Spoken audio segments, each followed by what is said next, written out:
ಒಮ್ಮೆ ಯೋಚನೆ ಮಾಡಿ, ನೀವು ಒಂದು ಬಸ್ನಲ್ಲಿ ಸುಮ್ಮನೆ ಆರಾಮಾಗಿ ಕೂತಿದ್ದೀರಾ, ಯಾರೋ ಒಬ್ಬರು ಬಂದು ನಿಮ್ಮ ಮುಖದ ಮುಂದೆ ಮೊಬೈಲ್ ಹಿಡಿದು ಇವನು ನನಗೆ ಟಚ್ ಮಾಡಿದ್ದಾನೆ ಅಂತ ವಿಡಿಯೋ ಮಾಡಿ ಸೋಷಿಯಲ್ ಮೀಡಿಯಾಗೆ ಹಾಕಿಬಿಟ್ರೆ ನಿಮ್ಮ ಪರಿಸ್ಥಿತಿ ಏನಾಗಬೇಡ. ಕಳೆದ 41 ವರ್ಷದ ದೀಪಕ್ ಅನ್ನೋ ವ್ಯಕ್ತಿಗೆ ಆಗಿದ್ದು ಕೂಡ ಇದೆ. ಪಾಪ ಆ ವ್ಯಕ್ತಿಯ ಅಮಾಯಕ ಯಾವ ತಪ್ಪು ಮಾಡಿರಲಿಲ್ಲ. ಆದರೆ ಒಬ್ಬ ಮಹಿಳೆ ಕೇವಲ ಫೇಮಸ್ ಆಗೋಕ್ಕೆ ಅಥವಾ ಅಟೆನ್ಷನ್ ಸಿಗಲಿ ಅಂತ ಒಂದೇ ಕಾರಣಕ್ಕೆ ಅವನ ಮೇಲೆ ಫೇಕ್ ಆರೋಪ ಮಾಡಿ ವಿಡಿಯೋ ಮಾಡಿ ವೈರಲ್ ಮಾಡಿದ್ಲು. ಒಂದೇ ರಾತ್ರಿಯಲ್ಲಿ ಇಡೀ ದೇಶದ ಮುಂದೆ ದ್ವೀಪಕ್ ಕ್ರಿಮಿನಲ್ ಆಗಿಬಿಟ್ಟ. ಆ ವಿಡಿಯೋಗೆ ಮಿಲಿಯನ್ಸ್ ಗಟ್ಟಲೆ ವ್ಯೂಸ್ ಬಂತು. ಮತ್ತು ದ್ವೀಪಕ್ಗೆ ಕೆಟ್ಟ ಕಮೆಂಟ್ಸ್ಗಳು ಬರಲು ಶುರುವಾದವು. ಸಮಾಜದಲ್ಲಿ ತಲೆ ಎತ್ತಿ ನಡೆಯೋಕ್ಕಾಗೋದಷ್ಟು ಅವಮಾನವಾಯಿತು.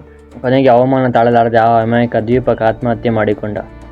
ಅವನು ಸತ್ತ ಮೇಲೆ ಸತ್ಯ ಹೊರಬಂತು. ಅವನು ಸಂಪೂರ್ಣ ಇನ್ನೋಸೆಂಟ್. ಆ ಮಹಿಳೆ ಬೇಕು ಅಂತಲೇ ಈ ರೀತಿ ಡ್ರಾಮಾ ಮಾಡಿದ್ದು ಅಂತ ಅಪ್ರೂವ್ ಆಯಿತು. ನೋಡಿ ಫ್ರೆಂಡ್ಸ್, ನಮಗೂ ಅಕ್ಕ ತಂಗಿಯರು ಇದ್ದಾರೆ. ಹೆಣ್ಣು ಮಕ್ಕಳಿಗೆ ಗೌರವ ಕೊಡಬೇಕು ಅನ್ನೋ ಸಂಸ್ಕಾರ ನಮಗಿದೆ. ಆದರೆ ಅದೇ ಗೌರವವನ್ನು ಅಸ್ತ್ರವಾಗಿ ಇಟ್ಕೊಂಡು ಒಬ್ಬ ಅಮಾಯಕನ ಪ್ರಾಣ ತೆಗೆಯೋದು ಯಾವ ನ್ಯಾಯ? ಇವತ್ತು ದ್ವೀಪಕ್ಕಿಲ್ಲ, ಆ ಮಹಿಳೆಯ ಮೇಲೆ ಕೇಸ್ ಆಗಿದೆ. ಆದರೆ ಹೋದ ಜೀವ ವಾಪಸ್ ಬರುತ್ತಾ? ಸೋಷಿಯಲ್ ಮೀಡಿಯಾದಲ್ಲಿ ಏನೋ ನೋಡಿದ ತಕ್ಷಣ ಜಡ್ಜ್ ಮಾಡೋಕ್ಕೆ ಹೋಗಬೇಡಿ. ಇವತ್ತು ದ್ವೀಪಕ್, ನಾಳೆ ನಾನು ಅಥವಾ ನೀವೋ ಇರಬಹುದು. ಈ ವಿಡಿಯೋನ ಪ್ರತಿಯೊಬ್ಬರಿಗೂ ಶೇರ್ ಮಾಡಿ. ಆ ಮಹಿಳೆಗೆ ಯಾವ ತರಹದ ಶಿಕ್ಷೆ ಆಗಬೇಕು ಅಂತ ಕಮೆಂಟ್ ಮಾಡಿ ತಿಳಿಸಿ.